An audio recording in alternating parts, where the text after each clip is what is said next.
Search into Sir John than I have. I don't know, you may well be able to correct me on some matters in particular. So I'll try and fill you in on a few details about the historical context of both Sir John's life and the establishment of the college here. Then give you a bit of time to have a look around the church and maybe buy some tea towels and cups and so forth over there, if you feel so inclined. And then I'm going to talk a bit about the de la Pole family, who were then the descendants of the Wingfields. connected to them. So let's do it in those two sections. Then we're going to go outside, have a look at the college, and then go inside the college. Then we're going to have tea and cake inside the college as well. And then I'll show you around a bit more of the college, and then it's a pub lunch. So that's the rough itinerary for the day. Is that all right, Stephen? Is that all correct? Yes. Excellent. And one other quick thing, Steve Riggins, who's here, he might have been on the email correspondence. He was given permission to maybe play a couple minutes on the organ. Oh, yes. And so, well, as long as he knows how to turn it on, then that's absolutely fine. It's in there. correct. I think Steve has gotten the instructions on how to do that. So excellent. But we can do that after you do your initial. Yeah, sure. Well, there's effectively two organs here. One is the Victorian one there, which is playable. The other one is in that glass case over there, which is a little bit past it now. Yeah. Victorian one was the one that got that particular one over there. There's only two surviving late medieval organs in existence, and one of them is this one. The Lady Chapel. That's the Lady Chapel over there. So those stairs going up there to that little doorway up in the wall there is almost certainly the entrance to the organ loft that organ was in. It was only towards the end of the medieval period that organs started to be being played. Curiously, organs are like trousers. You can't have an organ. It's always like trousers. A trouser, if it's a trouser, there'd only be one leg. Trousers counts as two. And likewise, organs, an organ is, strictly speaking, in medieval documents, they're referred to as organs. So the medieval document which refers to that being played says the Bishop of Norwich arrived and the organs were played. And I said to Dermot McCulloch, well, does that mean we had more than one? Well, there are two organs playing at the same time. He said, no. The organs is what they used to, because each pipe was called an organ. And so therefore, when you've got a whole load of pipe, obviously it's organs. And when it's described that way, it kind of makes sense. But at some point during history, the S got lost off the front of it, so we now refer to it as an organ instead of organs. Anyway, I digress. Sorry, take it away from the Wingfield, but I digress. So there is the Wingfield organ in that glass case anyway. But looking forward to hearing the other one played if you can get it going. But welcome again, as I say, to Wingfield, and you've come to see Wingfield College, which presumably makes you wonder what you're doing in the church. And the answer is that the church and the college used to be one and the same thing, because this was a collegiate church. The church was part of the college. Okay. So that's why this building here is such an important part of the history of the college, and indeed why the college is here. So this was a chantry college established by Sir John Wingfield. Does anybody know what chantry means? Anybody willing to have a guess if you don't know? It's not religious. It is religious, I'm afraid, yes. Or maybe I'm not afraid. Yes, it is religious, that's why we're in that. Singing place. Singing place, yes. Chantry gives you the clue. Chanting. Okay. A chantry college is where you sang for the souls of the dead. Was So the when you whole see it- service singing? The whole service? Not the whole service. They used to do the mass and so forth. Okay. Well, I think they used to slightly chant the mass in those days anyway, because it was all in Latin. So it maybe sounded a bit like chanting to our modern ear rather than spoken. But certainly there was singing here because there was a choir here in medieval times. So we know it's. But that's where the word chantry comes from. And a chantry college or a chantry chapel is where they're saying prayers and singing for the souls of the dead. Why bother if they're dead? I mean, surely they've gone wherever they're going. Why bother? Anybody? No? Well, in medieval times, it was believed that if you were not good enough to go straight into heaven and not bad enough to go to hell, then you went to a middle ground. This was purgatory. Purgatory was where you were purged of your sins. And so the amount of time you spent in purgatory absolving yourself, purging yourself of your sins, depended upon how bad you were down here on earth. Obviously, if you were too bad, you'd gone straight to hell. But purgatory was, in effect, God's waiting room. And at least there was an end to purgatory, because you knew that eventually you would get into heaven. Whereas hell, there was no end to that. That went on forevermore. So purgatory, it was believed that if your soul was in purgatory, being purged of its sin, if there were people down here on earth praying for your soul, that might help speed you through purgatory and get you into heaven more quickly. Now, originally, it was probably intended that it would be close family and so forth who'd be praying for your souls, but eventually, filthy lucre got in the way, and people decided that they could start paying for people to pray for their soul in heaven. So that's where the idea came from, to pay people. And originally it was the monks. They used to pay the monks to pray for their souls. They'd leave money in their wills for the monks to pray for their souls in purgatory. But round about the 1350s, 1360s, instead of leaving the money to monks, they started leaving the money instead to chantry colleges and founding chantry colleges. All over England and Wales and Scotland, they were founding these new chantry colleges. Why? Anybody want to guess as to why they stopped giving the money to the monks and started giving the money instead to chantry priests and establishing chantry colleges? Anybody want to have a guess? And it wasn't the Black Death, because although more people were dying as a result of the Black Death around about then, it's not the Black Death itself that means that you would leave the money not to monks but to chantry priests. Anybody got any ideas what was happening in the 1350s?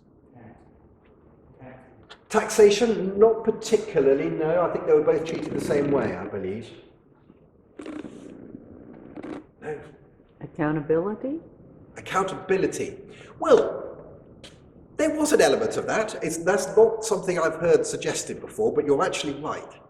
So very acute of you, yes. Because when a chantry college was established, you could leave in your will exactly what that chantry college did, because that chantry college belonged to you, to the Wingfields, for example.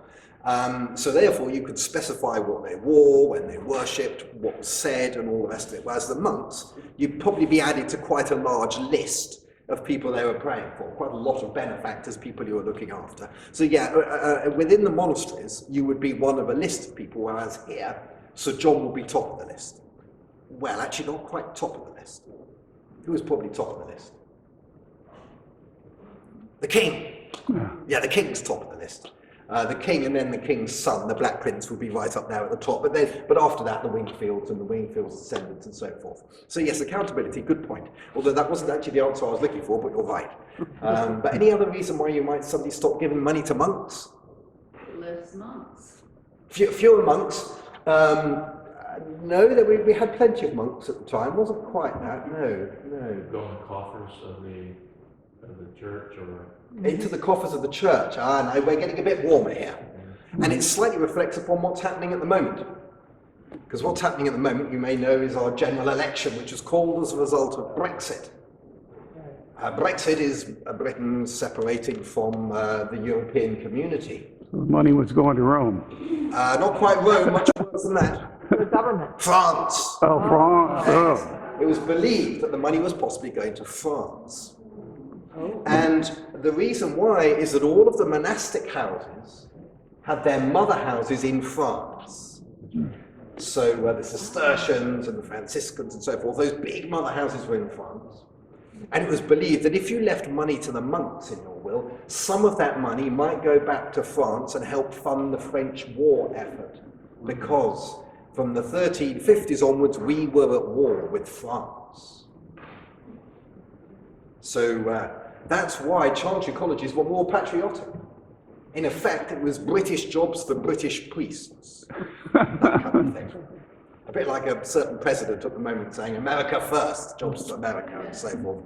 It was a bit like that. If you left your money to chantry colleges, that was British priests who were being funded, and none of it could go off to the French monks. And we had 10 priests here at the college. And those 10 priests also were then the vicars of the surrounding churches around Wingfield here, like Silem and like Stradbroke and so forth. So the other advantage of Chantry College is it helped supply vicars to the local churches. So that was good for the church because of course the monastic establishments, they didn't supply priests to the local churches, they largely kept themselves to themselves.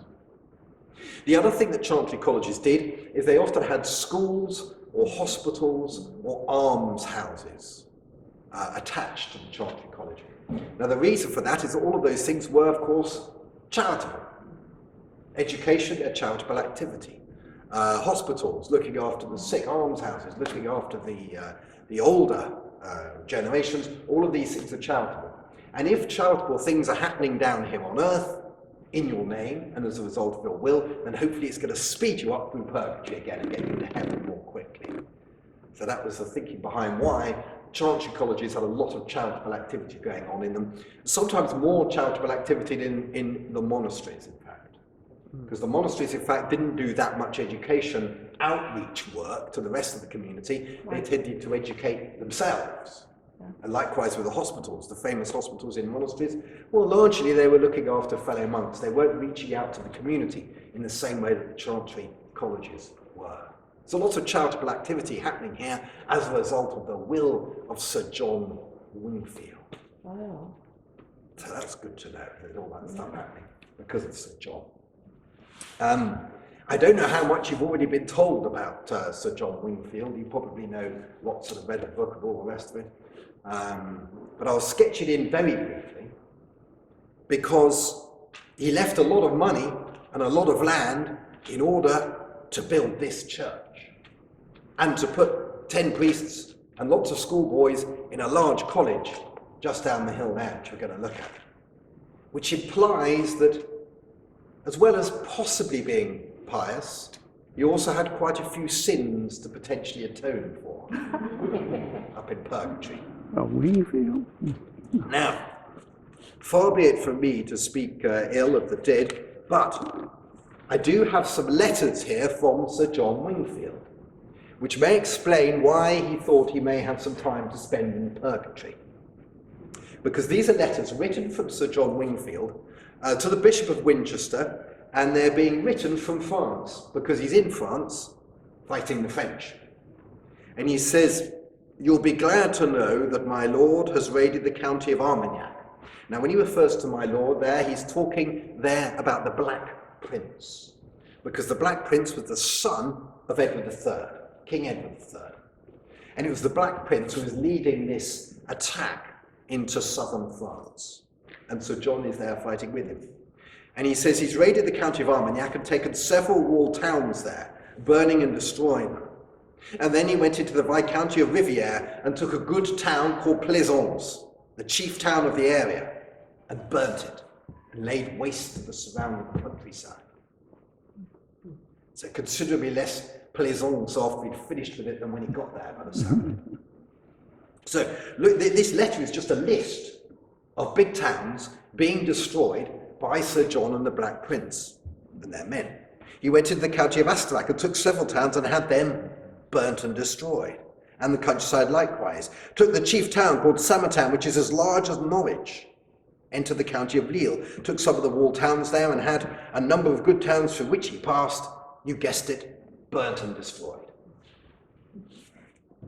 And then we entered the lordship of Carcassonne. Has anybody travelled in France much? Has anybody been to Carcassonne? Lovely town, great big castle, great big walls, wonderful buildings, huge great ramparts and fortifications, all to keep out the Black Prince and Sir John in case they came back again, because the first time they went, they took several good towns before we came to Carcassonne, took Carcassonne, which is larger, stronger and finer than York, and all that town and all the other towns in the region were burnt and destroyed. So that's why they built the walls, was to stop them coming back.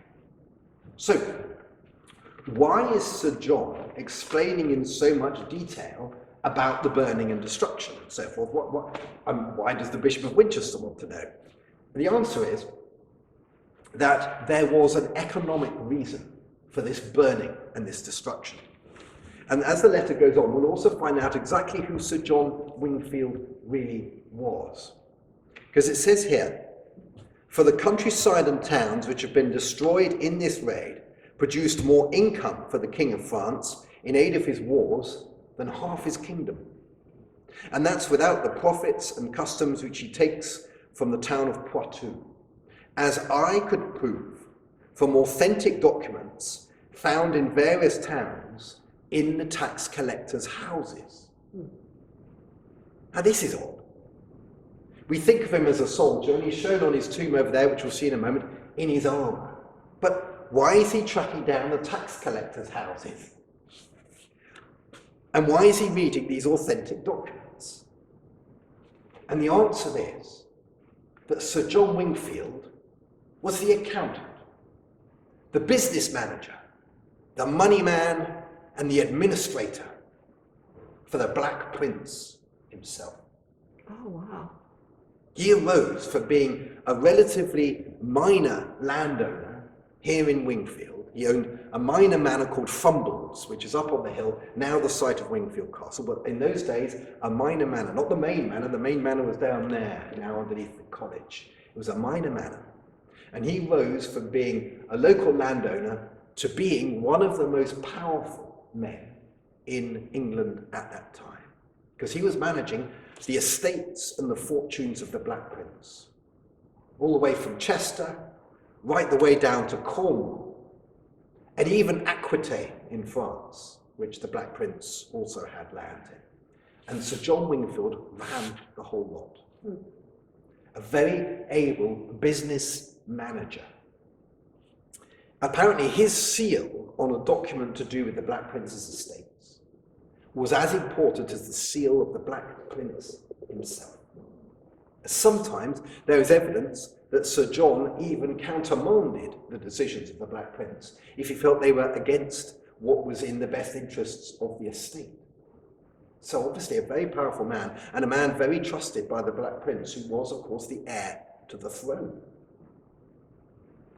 Sir John Wingfield was then put in charge of the logistics of the army that then invaded France. He was the chief of staff for the Black Prince. So he looked after the logistics, he looked after the paying of the troops. A very, very important and powerful role. Certainly a very, very able man. The letter goes on here.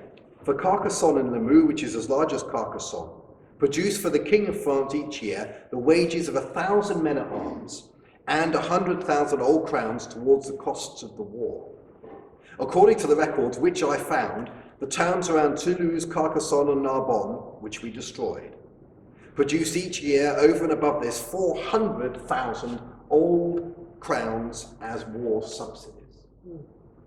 So, Sir John is explaining in his letters and using his ability to read the accounts to explain how much economic damage is being done to the King of France. And that's because this raiding party in southern France is not trying to conquer the whole of France. No, it's trying to hit the French king where it hurts most, in his wallet. If all of these wealthy towns are no longer able to send all of these taxes up to the French king, then the French king will have to sue for peace and give various bits of France over to the English king. So that's the whole purpose of the war, and that explains why Sir John Wingfield is writing in so much detail to the Bishop of Winchester, who was one of the foremost politicians of his day, why he's describing all of this burning and destruction. It's all very well capturing a town, but if you capture a town, you have to defend it. And once a French army comes down, you get sieged in the town, and there's a good chance you'll get trapped and killed off yourself. Whereas if you simply go through and burn and destroy everything, then they can't pay their taxes. And you're moving too fast to get caught by the French army. So that was the whole purpose of this raid in southern France, in which Sir John was one of the leading lights and certainly the organizational force behind the Black Prince. Now, all of that shows that he was a very able administrator, but it doesn't explain how he had the money to build this huge church. And the reason I mention that is that we know what he was paid for his work, and it was in the matter of 10 shillings a day. Quite a lot in medieval times, but not enough to build a church this big. It was twice the rate of his predecessor in the royal palace. family. So obviously the Black Prince thought he was good because he was paying him 10 instead of 5 shillings.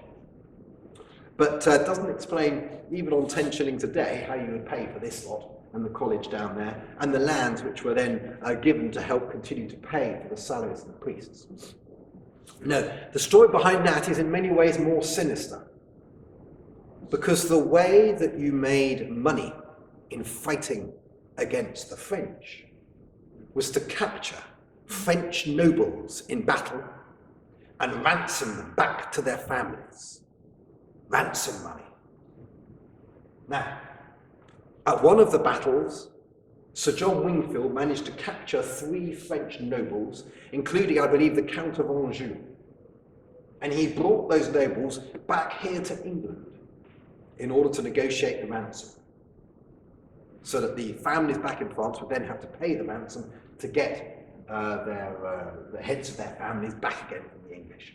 Now, the really bizarre thing is that in London, Sir John Wingfield then sold these nobles to the King of England. And the King of England then continued the negotiations to get the ransom back. Now, that was very astute of Sir John, because there was always a possibility that your noble could die on you. He could get the plague, which every now and then went through London. They could fall off their horses. They could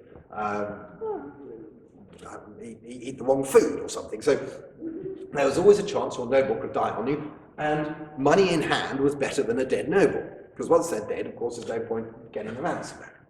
The other issue was that it often took a long time for the families back in France to pay the ransom, in large part because you've just gone through destroying all of their land and burning down their towns and so forth, so where's the money coming from? So often you had to hold on to your noble for quite a few years before the family back in France could afford to pay it off. So John was by then getting a bit older in life anyway, thought, well, maybe I can't wait for them to pay up the ransom, and either way, cash in hand better than the long-term negotiation of the ransom, so I'll sell them to the king. And it wasn't that unusual. Believe it or not, there was a trade in French nobles in London at that time. And then there was another battle, and then there were more French nobles, and the market was flooded with French nobles, which could also decrease the value of your noble. The value of your noble could go down as well as up. If you captured too many of the family, they found it harder to pay the ransom, you see. Supply and demand. Supply and demand, yeah, the old rules of supply and demand. Yeah. So yes, there was, believe it or not, a market in French nobles, and so John obviously played that market very well and got the cash in hand from the King of England, rather than hold on to the nobles for too long. And that, my friends, my Wingfields, is how this church got built. Blood money, Yeah. ransom money for the heads of the village. And a good accountant, yes, certainly, and a good accountant, yes, absolutely. So certainly makes you look at the church in a slightly different light. Yet anyway, a beautiful building, but perhaps paid for by slightly less beautiful means. But anyway, a lovely church, and what I'm going to suggest is that you now have 5 or 10 minutes to have a look around. It's a very large church for such a small village. And in about 10 minutes, I'll tell you why it's now such a small village and not a larger village, because that's going to tie into the fortunes of the de la Pole family. Because Sir John here had only one heir, and that was a daughter called Catherine. There was no male heir. Catherine, his daughter, married into the de la Pole family. They were merchants from Hull, the de la Poles. De la Pole means of the harbour, of the pool of Hull. So they were merchants on the rise, and they married into the Wingfield fortunes here. And so after you've had a chance to look round, I'll tell you a bit about the de la Poles, who are the descendants of Sir John and his daughter Catherine.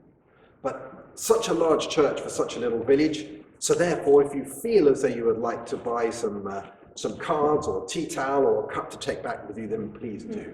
We also have some Christmas cards in the college of the church, and all the proceeds for the sale of those also go towards the church. We can sell you those in the college. We've only just got them in, which is why they're not on display here. So we can sell you some Christmas cards of Wingfield Church in the snow, if you'd like that as well. All proceeds go towards trying to prop up the church I'm trying to mend the tombs because the tombs are falling apart a bit at the moment. Yes. If they buy anything, where should they put the money? Good question. There's a wall safe just over there, a metal.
Or, Wonderful. What a treat, huh? yeah, And converted it into his college. So we know that the old manor is underneath the college, that's on the site of it, and there would have been the old church here, but he rebuilt it entirely. That was after his, well, he may have started before, but mainly after his death, and he left the money in his will for the rebuilding of the church anew. The de la Poles then gradually extended it, and that's why their tombs are over here. So John himself is over underneath the Ogay arch, just over there, so that's Sir John. We're going to go inside the chancel in a minute. I'm going to ask you to stay at this end of the chancel because we've got some problems with some bits of the roof at that end of the chancel. So I'm going to ask you to stay at this end, don't go up that end of the chancel, but stay up near these tombs at this end, please, if you could. But you'll be able to have a photograph of Sir John in there. And this one over here, this is Michael de la Pole, over on this side, shown in his armour. This is Michael de la Pole II. Michael de la Pole I, Earl of Suffolk, married Sir John's daughter, Catherine. They ended up being buried in Hull, which is why they're not here. But this is their son. So this, therefore, is the grandson of Sir John Wingfield. The grandson of Sir John, shown in his armour just over here.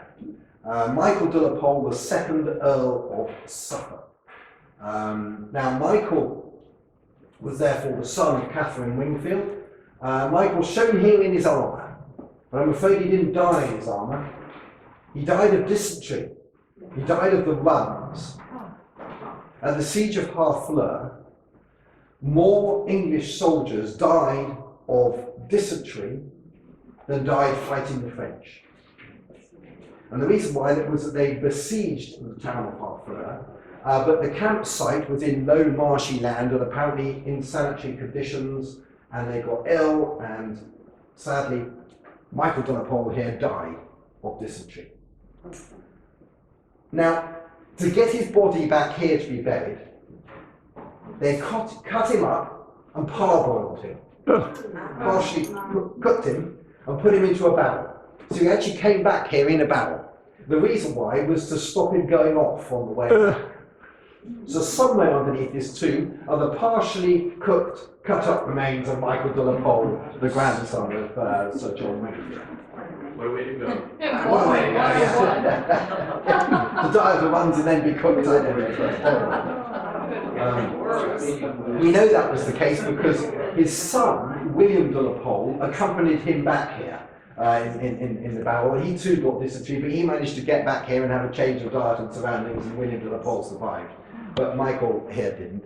Michael de la Pole's eldest son, confusedly called Michael de la Pole, his eldest son, the third Earl of Suffolk, was only Earl of Suffolk for about a month and a half, because he died fighting the French at the Battle of Agincourt.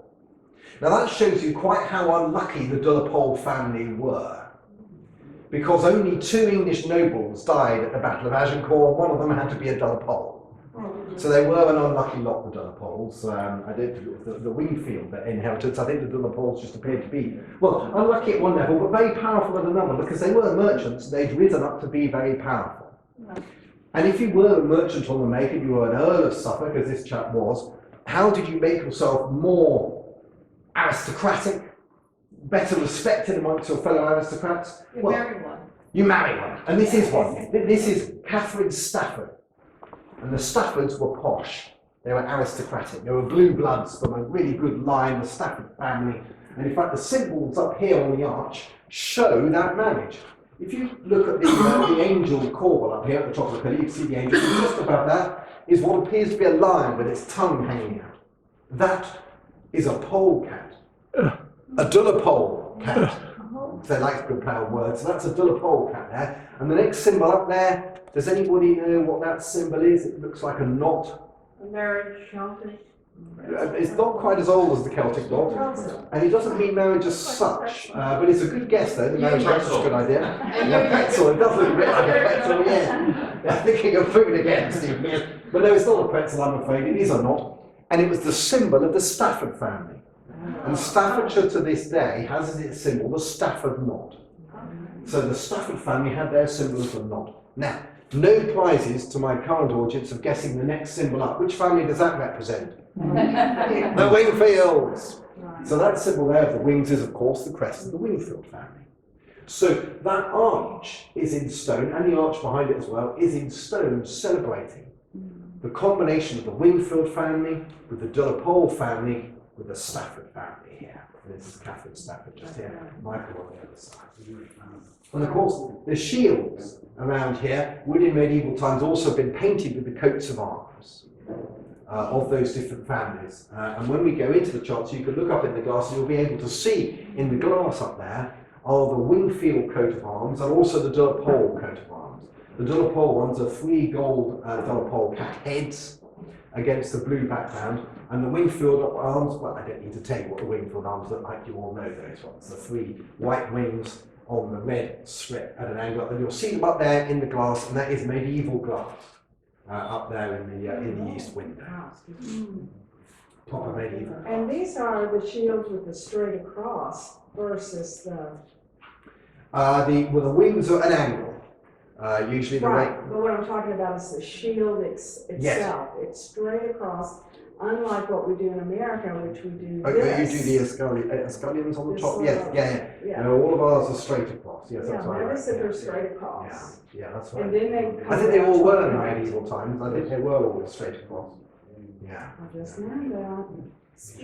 Yeah. What is this? Whose head is it? Yeah. Well, Michael de la Pole just down here appears to be resting his head on somebody else's head, which does look a bit grisly, doesn't it? And you'll see when we go into the church, you'll see on the other side that John de la Pole is doing the same thing.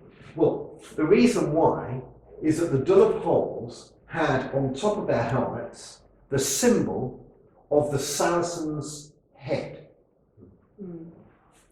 All knights had on top of their helmets a symbol, so that they could be spotted in the battlefield or spotted in tournaments or whatever. It is how you could distinguish them from. So they each had a different symbol, and it would appear as though this is a Saracen's head.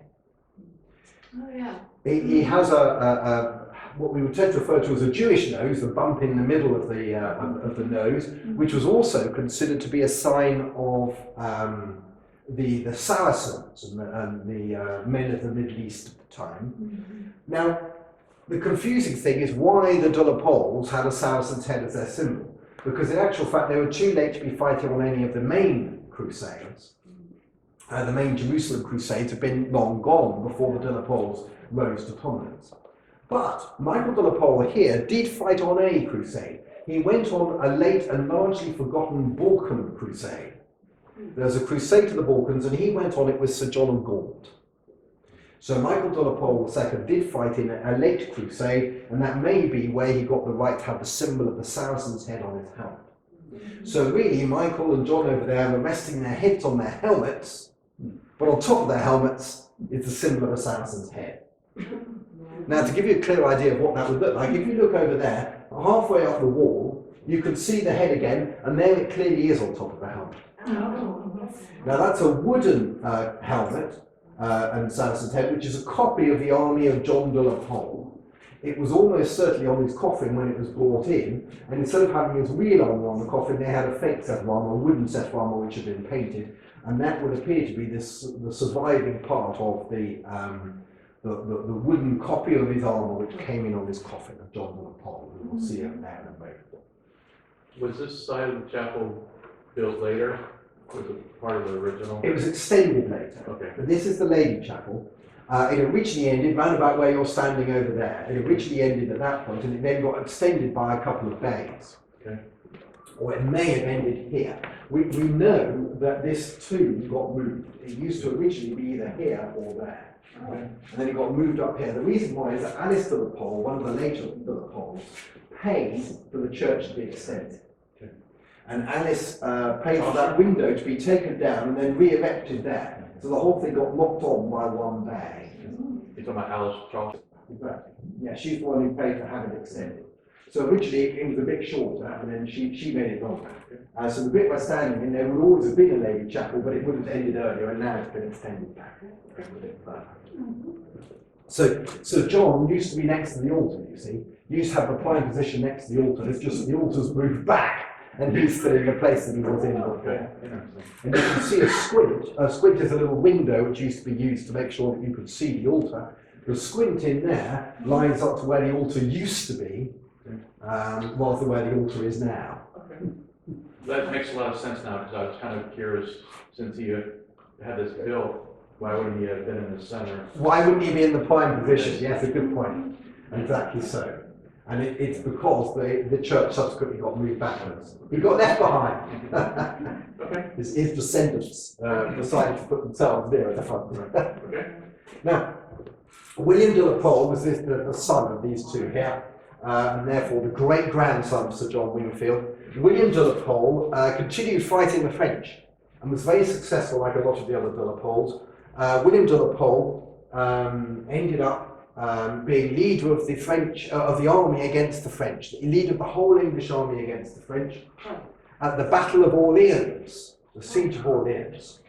Now, does anybody know enough of medieval English history to remember who started fighting for the French at the Battle of Orleans? Joan of Arc. Joan of Arc. Well done, sir. Yes, Joan of Arc, the Maid of Orleans, as she was known, started fighting for the French at the Siege of Orleans, and of course won. So William de la Pole was captured by the French army and, wait for it, ransomed back to the English. £20,000 had to be paid by the de la Pole family for the return of William de la Pole here to England. And the de la Poles had to sell land up and down East Anglia in order to get William de la Pole back from the French. Which may explain why, when he came to build a tomb to his dear beloved parents, he could only afford to build it out of wood. This is a very rare medieval wooden tomb. Of course, in medieval times it would have been painted. It's been plastered, so you can't really see the wood very clearly. But if you come have a look closer, can you see what's happening to poor Catherine Stafford's feet down here? Come and have a look a bit closer, and you'll find that Catherine Stafford is now suffering from a bad case of woodworm. A death watch beetle. She may have been an aristocrat in her life, but she's now suffering from woodworm in her death, sadly. Catherine Stafford is absolutely riddled with woodworm down here. So that's the tomb of Catherine and Michael de la Pole. Usually wooden effigies didn't survive, so this is a very rare survival. And it was William de la Pole who built this tomb to his parents, who are descendants of Sir John. Now, let's go and have a look at one last tomb over here of the de la Poles, which will also get you a chance to photograph Sir John over there. Well, this is the tomb of John de la Pole, the son of these two people, the son of William. In fact, so the great reconstruction, we don't know what the colours would have been, but possibly they would have been those colours. They are some of the families of antecedents of Sir John. Here we have Sir John's tomb, and here we have John de la Pole. I mentioned William earlier, who got ransomed back by the French to the English. William ended up being accused of treason and fled the country. Once he was back here in England, he then fled and was captured and murdered by the Earl of Southampton's men. But his son here is John de la Pole. The de la Poles have been a very unlucky lot. They've nearly all died fighting the French or being murdered or whatever. This one, John de la Pole here, is to my knowledge the only de la Pole who actually managed to die here at Wingfield Castle in his bed. The others are much more unpleasant end. A remarkable achievement because he also survived the Wars of the Roses, the Civil War here in late medieval England. A lot of nobles got caught up in being on the wrong side or killed in battle. John here was known as the trimming duke because he would trim his colours according to who was in the lead at any one moment. He obviously managed to do so effectively enough to avoid falling foul and executed or dying in battle or whatever. So an amazing achievement for somebody in the Wars of the Roses, John de la Pole. Now, I mentioned earlier that if you were merchants on the make, what you did is you married into noble families. Well, how high can you go? Ask the Middletons. You can marry into royalty. And that is what the de la Poles have done here. They have actually managed to marry into the Plantagenets. This woman here is the sister of the king. This woman is the sister of Richard III, the allegedly humpback king who seized the crown. Now, this is as high as you get. Being married into the king's family gives you a lot of money, a lot of preferment, a lot of patronage, a lot of power. So the de la Poles have finally succeeded in being lucky. Just when the Plantagenets, in the form of Richard III, get kicked off the throne by Henry Tudor.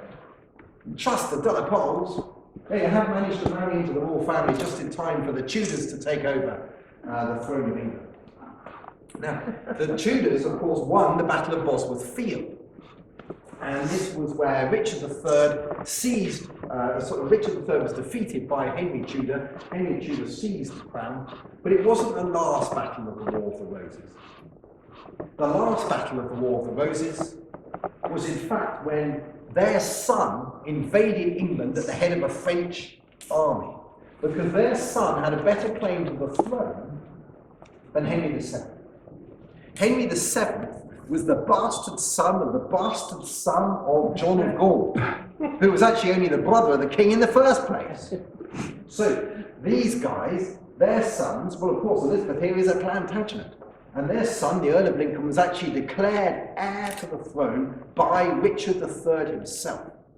So the Earl of Lincoln had the best claim to the throne of England in the country, which is why he led a French army, well, French mercenaries they were really, on an invasion of England. And they did invade England. England's been invaded a number of times. It's sometimes put about as a myth that England hasn't been invaded over the years, but in fact it has been invaded a number of times, just not successfully. The Earl of Lincoln was defeated at the Battle of Stoke near Newark. And that was where Henry VII, Henry Tudor, proved that not only could he get the crown of England, but that he could keep it. Because at the Battle of Stoke near Newark, Henry VII won the battle against the Earl of Lincoln, who de la Pole claim to the throne. Yes? So he's a duke. Yes, Duke of Suffolk by now, yes. Duke of Suffolk. The first which Duke is of Suffolk was important William de la over Pole. here. These guys are earls. So he's a duke. But he managed to make it as far as a duke. And the reason why is that William de la Pole got made a duke, and he too was made a duke as well. Right. Yes. And He's you got referenced dukes- the sister of Richard III, which is correct, but she's also the sister of Edward IV. Correct. Yes. The king before Richard III. Correct. Now, So were they sister- so they were married during Richard III's reign? No, I think they managed it in Edward IV's, I believe. I'd have to Okay. check. He was relatively young at the time because the big aristocratic marriages did happen relatively young. Yeah. Yeah. And if you just to make sure you heard what he said, Richard III made his son the heir of the throne. And so if Henry VII had lost at the Battle of Bosworth, we could be having de la Poles. The de la Poles would have survived, exactly. Or for that matter, if the Earl of Lincoln had actually won at the Battle of Stoke near Newark. Right. Because that was a really close battle, as was the Battle of Bosworth Field. If Henry VII had been defeated by the de la Poles, then descendants of Sir John Wingfield would then have been King of England. There would have been the de la Pole, the Wingfield de la Pole, shall we say, kings of England. There would have been no Tudor dynasty, no Henry VIII, possibly no separation from the Catholic Church. There would have been none of the 8 wives. There would have been no Elizabeth I, no Armada, no Wolf Hall by Hilary Mantel, no interminable documentaries by David Starkey about the Tudors on BBC and PBS. All of that would have not happened. There would have been the Delaporte kings and queens of England. Everybody would have heard of the village of Wingfield. Because of course Wingfield was quite a big place then, what with Wingfield Castle and so forth. So if instead of the Tudors it had been the Delaportes, everybody would have heard of Wingfield. It would have been a big town like Framlingham. Everybody would have heard of the Delaportes, everybody would have heard of the Wingfields and the town of Wingfield. But instead, they lost. And history is always written by the victors. So the Tudors erased most mentions of the Delaportes out of the history books. The Delaportes are just seen as a series of pretenders, a series of upstarts, mere merchants. The Tudors, of course, history tells us they ended up founding a dynasty which lasted for over 100 years. But on such small turns, history happens, and in an alternate version of history, the Delaportes would have ruled England. And everybody would have heard of Wingfield, and of course Wingfield College, yes. Are you going to talk about John, who's at the foot of him? Oh, well, underneath your feet here, yes. Underneath this tomb here is Eleanor, his wife. Oh. Eleanor Wingfield is That's underneath Eleanor? that tomb over there.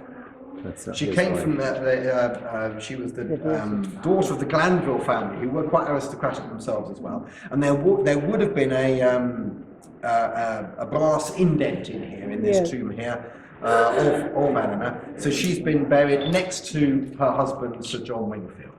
And it was her family that owned the manor, the Brews. No, Was the Brews? The Brews did. Right. She wasn't one of. She was descended from the Glanvilles, but the Brews did own the manor. Yes. Okay, gotcha. Yeah. The Brews did own the manor. And what you said, the Glanville, in your book, there's reference that she could actually be a granddaughter of the Glanvilles, and she's a Verley. That's right. Because in male terms, right. she is. Yes. And the reason why I bring that up, and there's debate on it, I'm just putting a point out there, because I think the argument that's in the book is convincing. Is in the will or the foundation of the college for the praying of the souls and so forth. There's mentioned John, the family members, and there's mention of the Verleys. Yes. And so one would think, well, who are these people? Why would they also be mentioned as praying for their souls? That's right. And the Brews family are mentioned as well. Correct. And of course the Black Prince. Right. They're all mentioned. But yeah, the answer is that that her male side of the family was the Verleys, and so therefore they're mentioned in the foundation, and I'll play the souls. So you're male, what do you mean by that? Like the She father? She was descended from the Glanvilles. The reason she's often referred to as Eleanor of Glanville is that the Glanvilles were posher. Okay. But she was descended on her mother's side, on the female side from Glanville, so she didn't have the surname Glanville. Right, that's what I'm saying. So on the male side, Right. So her maiden she's name, of the Verleys. Glanville. Glanville. But on the other side, she's a Burleigh, I believe. I may have to double check that, but I think that's the one. You were talking about manor, when you went manor house, weren't you? Yes. And Stephen was talking about manors when there were 4 manors here. Yes, And there 3 were. belonged to the Glanville, I think. The Brews The family Brews had the came main. up. The Brews family had the main one. Main one, yes. The Bruce had 1, and the Glanvilles had 3, and then they married all 4. Of Wingfield. Yeah. Well, the Wingfields already had Fumbles. Yes. Because Sir John's great-grandfather bought Fumbles. Oh, yes. So Fumbles was already in the line. I'd have to check who had the other ones. But Silem, which is one of the others, ended up in the ownership of the college, and Sir John had it. But who had it before, I'd have to check, I can't remember. Could have been the Glanvilles, but I can't remember. It looks like his head was on a helmet, but it That's got right. broken. It's just been broken off, yes, yes. So there would have been the top end of the helmet would have been on there, Okay. yeah. And possibly with wings on, maybe as a symbol of the wing. Haven't seen you. And this was colored as well. That would have been painted, all the two. Yeah, it would have been painted. In his book, there's a